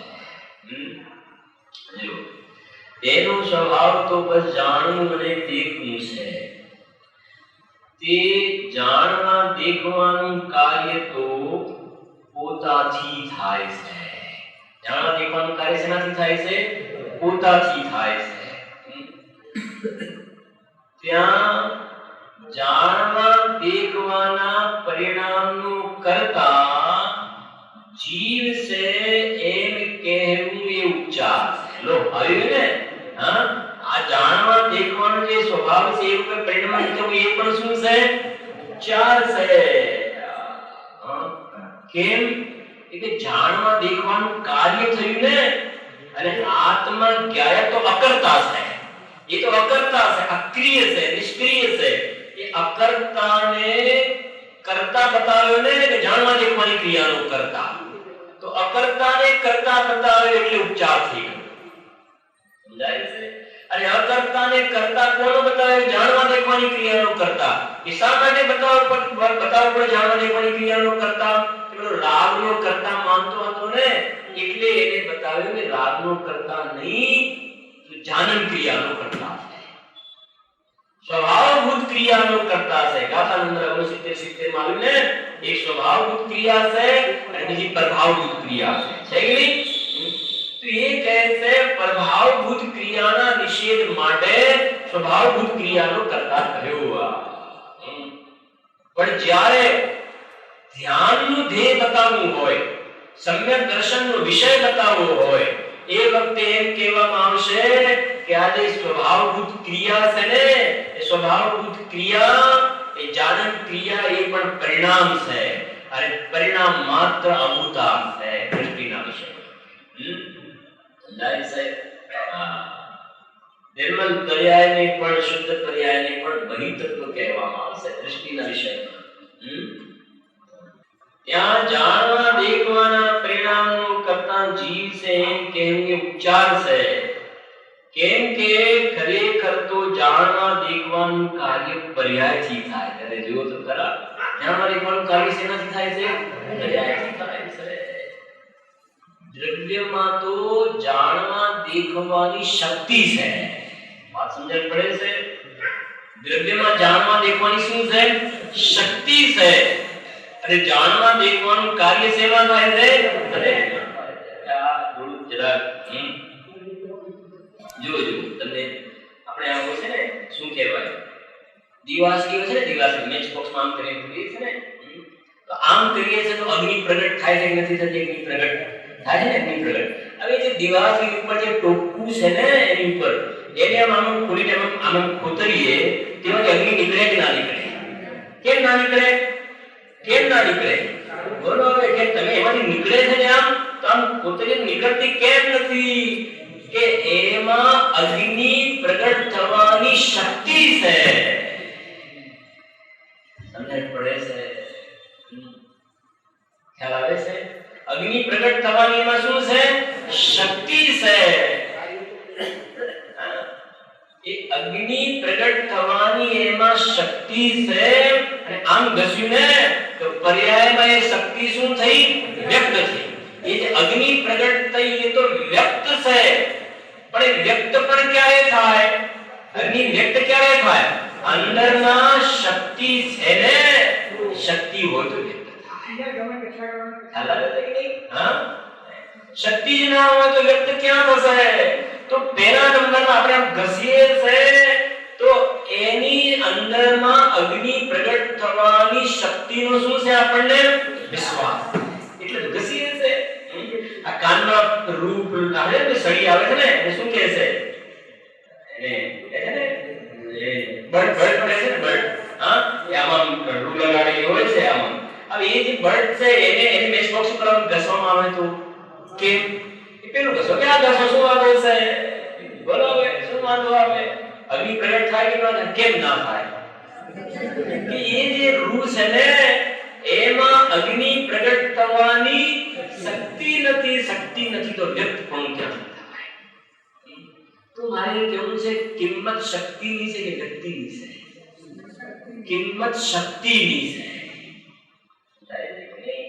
શક્તિની કિંમત છે ભાઈયા મને વ્યક્તિની પણ વ્યક્તિ એટલે ભાઈ આ વ્યક્તિ એવું નથી પાછું વ્યક્તિનો અર્થ વ્યક્ત ઓપન થવું ખુલ્લું એને વ્યક્તિ કહેવાય તો વ્યક્તિની પણ કિંમત છે પણ વ્યક્તિ કરતા વધારે કિંમત કોની છે વ્યક્તિ કરતા વધારે કિંમત શક્તિની કિંમત છે એ બે પથ્થર હોય ને બે પથ્થર મેટલને આમ કરીએ તો શું થાય છે એમાં તંગલા છે ને અને બે પ્લાસ્ટિક ને આમ કરો તો કેમ પથ્થર હોય તો પેલું શું વાંધો આવે છે કે પ્લાસ્ટિકમાં અગ્નિ ઉત્પન્ન કરવાની શક્તિ અને પથ્થરમાં અગ્નિ ઉત્પન્ન કરવાની શું છે શક્તિ છે ને શક્તિ છે તો એ શક્તિ છે તો પછી વ્યક્ત થઈ અને ફરીથી જરૂર પડી ને તો ફરીથી ઘસ્યા ફરી જરૂર પડી તો ફરી ઘસ્યા ફરી જરૂર પડી તો ફરી ઘસ્યા તેમાંથી શું થાય છે વ્યક્ત થઈ જાય છે એમ આ કહે છે બોલીને પ્રશ્ન કરે છે જ્ઞાન ગોષ્ઠીમાં ગુજરાતીમાં કોઈની પાસે જ્ઞાન ગોષ્ઠીનો એક લાગજો આપે હિન્દીમાં છે ને થોડા ઊંઘ પડે છે ગુજરાતીમાં થોડું વધારે ભાવ પૂરતી હોય હા એ લીંડી પીપળનું પણ દૃષ્ટાંત આવે છે ને લીંડી પીપળ હોય છે ને લીંડી પીપળને આમ ઘસવામાં આવે તો એમાંથી શું નીકળે છે તીખાશ નીકળે છે 64 પોલી તીખાશ જેમ ઘસવામાં આવે તીખાશ નીકળતી જાય છે તો હું કહું છું કે એ તીખાશ આવે છે ક્યાંથી એ જે ખલ હોય છે ને અને એમાં પથ્થરથી એમાં ઘસવામાં આવે છે તો એમાંથી આવે છે તીખાશ કે લીંડી પીપળમાં તીખાશ છે જેમાંથી તીખાશ આવે એમનામાં શક્તિ છે ને એ જેમ ઘસે એમ વ્યક્ત થાય છે ઉંદરની લીંડીને ઘસવામાં આવે તો નીકળે કે ના નીકળે બોલો એવી તો હોય છે બિલકુલ તો કેમ ના નીકળે કે એમાં શક્તિ નથી ને શક્તિ નથી તો વ્યક્ત જ નહીં થાય હવે જરા સમજો કે એવી રીતે અહીંયા કહે છે કે આત્મામાં આ જાણવા દેખવાની પર્યાય પ્રગટ થાય ને તો આત્મામાં જાણવા દેખવાની પર્યાય પ્રગટ થાય છે ને તો અંદરમાં જે ત્રિકાલી દ્રવ્ય છે ને એમાં જાણવા દેખવાનું કાર્ય નથી આ વાત બરાબર સમજવાની જરૂર છે આત્મા જે ત્રિકાલી દ્રવ્ય છે એમાં જાણવા દેખવાનું ફંક્શન નથી થતું જાણવા દેખવાની ક્રિયા નથી થતી તો ગુરુદેવજીએ પ્રશ્ન કર્યો છે કે આત્મામાં જાણવા દેખવાની ક્રિયા નથી થતી તો શું આત્મા આંધળો છે આત્મા આંધળો છે ગુરુદેવજીએ કે આત્મા આંધળો નહીં આત્મા જે છે એ જાણવા દેખવાની શક્તિ વાળો મહાપ્રભુ છે એમાંથી અનંત કાળ સુધી એ લોકાલોકને જાણવા વાળી પર્યાયો નીકળ્યા કરે છતાં એ ભગવાન આત્મામાં એ શક્તિમાં કોઈ જાતિની આંચ ન આવે એવો તું પરમ પારિણામિક પરમ ભાવ જગતમાં સર્વોત્કૃષ્ટ તત્વ તું છો દરેક જીવ માત્ર પ્રાણી માત્ર જે છે એ બધામાં ભવ્ય હોય કે અભવ્ય હોય એકેન્દ્રિય હોય કે પંચેન્દ્રિય હોય, નારકીય હોય કે દેવ હોય, એ બધામાં આવા જાણવા દેખવાની શક્તિ એને ધારીને રહેલો પિંડ જે ભગવાન આત્મા બધામાં મોજૂદ છે, હાજર છે ભાઈયા. જે દરેક સળીમાં એ અગ્નિ પ્રગટ કર, દરેક જે ગંધકવાળી સળી છે એમાં અગ્નિ પ્રગટ કરવાની શક્તિ હોય છે. એમ દરેક જીવ માત્રમાં અનંત દર્શન, અનંત જ્ઞાન, અનંત સુખ, અનંત વીર્ય, અનંત પ્રભુતા, અનંત સ્વચ્છતા, એ અનંત અનંત અનંત પર્યાય પ્રગટમાં થાય એવી દરેકમાં સામર્થ્ય છે. અને છે સમજો ઉદ્દેશ્ય કે નલા કુવામાં હોય ને તો હવેડામાં આવે. તો આ પર્યાયમાં કેવલ જ્ઞાન પ્રગટ થયું, ભગવાન અનંત સુખ પ્રગટ થયું, અનંત દર્શન પ્રગટ થયું. તે થયું તો આવ્યું ક્યાંથી? ક્યાંથી આવ્યું? કે અંદરમાં દ્રવ્યમાં હતું તો આવ્યું પર્યાયમાં. એમ કહે છે દરેકના દ્રવ્યમાં આવા પ્રકારનું સામર્થ્ય થયેલું છે ભાઈયા. હમણાં ત્યાં જવાનું છે નાયરોબી, તો ત્યારે અવાકાડુ નામનું એક ફળ આવે છે. અવાકાડુ, અવાકાડુ જે આપણે અહીંયા તો ગરમીની મોસમ હોય, ગરમીનો દેશ હોય ત્યાં નથી થતા એ. અને સાયન્સમાં આવે છે એ જે છે અવાકાડુ છે એ બધા ફળોમાં જે કહેવાય ને સૌથી વધારે ગુણકારી જે કહેવાય, વ્યવહારના લોકમાં કહે ગુણકારી જે છે એમાં ખૂબ જ એક પ્રકારના ગુણવત્તા ઘણી હોય છે.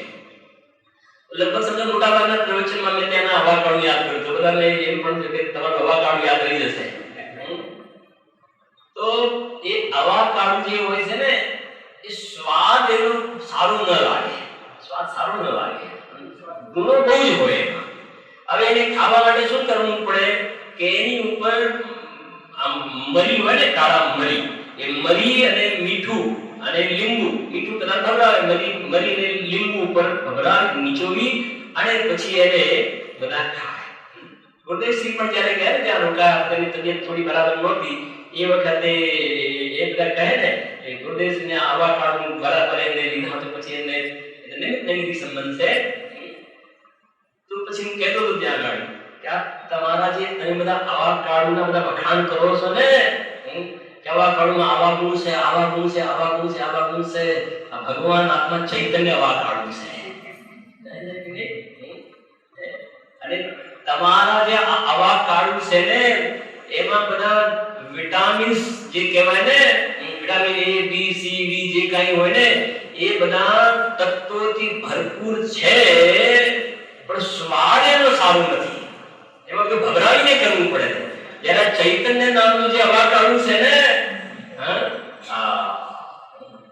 એ તો બાય નેચર સ્વભાવથી તો અતિન્દ્રિય આનંદનો કંદ મીઠો પદાર્થ છે. એમાં કઈ ઉપર ભભરાવીને એને આનંદ વાળો કે સુખ વાળો કરવો પડે છે એવો એ પદાર્થ નથી ભૈયા. અને તમારું મેં કીધું અવાકાડુ છે તો એક બે દિવસમાં બગડી પણ જાય, બગડી જાય, ખતમ થઈ જાય. અને અંદરમાં જે છે આ જ્ઞાય ભગવાન ચેતન તત્વ છે એ તો અનાદિથી એવો નરકમાં ગયો કે નિગોદમાં ગયો. તમારે તો ત્યાં શું કે નૈરોબી ભારતમાં લાવો તો બે દિવસમાં તો ગરમીમાં ખરાબ થઈ જાય. અહીંયા તો ભાઈ સાપની નરકમાં રહે ને મેરુ સમાન લોહ ગલી જાય એવી ગરમીમાં રહે તો પણ આ ભગવાન આત્માને કોઈ જાતિની આંચ ન આવે, ભલે દેહ ઓગળી જાય પણ ભગવાન આત્મા ચેતન તત્વ છે હંમેશા એવું રહેવું છે. આ એક કહે છે અહીંયા જો જરા જો તેનો સ્વભાવ તો બસ જાણવું અને દેખવું છે. તે જાણવા દેખવાનું કાર્ય તો પોતાથી થાય છે. ત્યાં જાણવા દેખવાના પરિણામનો કરતા જીવ છે એમ કહેવું ઉચ્ચાર છે. બરાબર? કેમ કે ખરેખર તો જાણવા દેખવાનું કાર્ય શેનાથી થાય છે? ક્રિયાથી થાય છે. જાણવા દેખવાનું કાર્ય ક્રિયાનું છે અને તેને જીવનું કાર્ય કહેવું એ શું છે? ઉચ્ચાર છે. અરે યાર જો તો ખરા હે એ વિતરાગી પર્યાયનું કામ આત્માને કહેવું ઉચ્ચાર છે તો પછી રાગનું કરતા આત્માને કહેવું હે એ કેટલું દેવદૂ લાગે છે. જો જરા જ્યાં આમ વાત છે અરે યાર જો તો ખરા જ્યાં આમ વાત છે ત્યાં રાગનું કાર્ય અને પરનું કાર્ય મારું એ વાત ક્યાં રહી? આ વાત અને વાણી ધન્ય છે. આ એક બે મિનિટ જો જરા જીવ જોગના કંપનનો અને રાગયુક્ત ઉપયોગનો તો કદાચિત એટલે અજ્ઞાન ભાવે કરતા છે, પણ પરના કાર્ય તે કાળે જે થાય તેનો એ કરતા નથી. જોગ અને રાગનો કરતા કદાચિત કરતા છે એમ કેમ કહ્યું? જો તો કહે છે કે અજ્ઞાન સદાય રહેતું નથી. જ્યાં સુધી અજ્ઞાન છે ત્યાં સુધી રાગ અને જોગનો કરતા છે, અને તે રાગ અને જોગને પરના કાર્યના નિમિત્ત કરતા કહેવામાં આવે છે. નિમિત્ત કરતા કહેવામાં આવે છે એટલે તે કઈ પરના કાર્યના કરતા છે એમ અર્થ નથી. ભાઈ, જગતના કાર્યો મારાથી થાય છે એમ અજ્ઞાની માને છે, પણ એમ છે નહીં. અહીંયા એની સ્પષ્ટ ના પાડે છે. હવે પ્રશ્ન જરા જુઓ. જરા શું પ્રશ્ન છે? શું લખે છે પ્રશ્ન? વાંચો જરા. બધા નહીં તો થોડા તો થાય ને. બધા કામો ભલે ના થાય પણ થોડા કામ તો થાય કે ના થાય? બહારના ઉત્તર ના, જરાય ન થાય છે. જોગ અને રાગનો અજ્ઞાની કરતા થાય છે, એથી આગળ બીજી કોઈ વાત નહીં. આ તો થોડામાં એટલે 5 લીટીમાં તો બધું ઘણું ભરી દીધું છે કે નહીં? હવે જરા પાછળ આવો. પછી પાછળ આવો. 116 નંબરનું પાન છે તો ઘણું બધું, પણ તમે વાંચો પછી એક એક બે તમને બતાવી. નીચેથી બીજો ત્રીજો પેરેગ્રાફ જેવો લખી છે 116 પાના પર. બીજો તમે કોઈ સાંભળો, કોઈ ઉપર છે એની ઉપર કોઈ સંકીર્તિ કુંભાર ઉપસ્થિત હોય. જોયું ને? કુંભાર પણ સમ્યક દ્રષ્ટિ છે. સમજો, કોઈ સંકીર્તિ એટલે જ્ઞાની મોક્ષ માર્ગમાં જે લાગેલો છે, કોઈ સમ્યક દ્રષ્ટિ કુંભાર ઉપસ્થિત હોય અને ઘડો બનવાની ક્રિયા થાય. એ ઉપસ્થિત છે, બહારમાં ઘડો બનવાની શું થઈ? ક્રિયા થાય. ત્યાં ઘડો તો માટીથી થયો છે, બરાબર? કુંભારના રાગથી કે કુંભારના આત્મદ્રવ્યથી ઘડો થયો નથી. લઈ લીધા રાગ અને આત્મદ્રવ્ય, એનાથી ઘડો નથી થયો. ઘડો થવાની ક્રિયા અને તત્ સંબંધી જે રાગ થયો તેનો સંકીર્તિ કુંભાર કરતા નથી. બેનો કરતા. કોનો કોનો? ઘડો બન્યો એ અને જે રાગ થયો એનો કરતા સંકીર્તિ કુંભાર નથી. મિથ્યા દ્રષ્ટિ કુંભાર કોનો કરતા?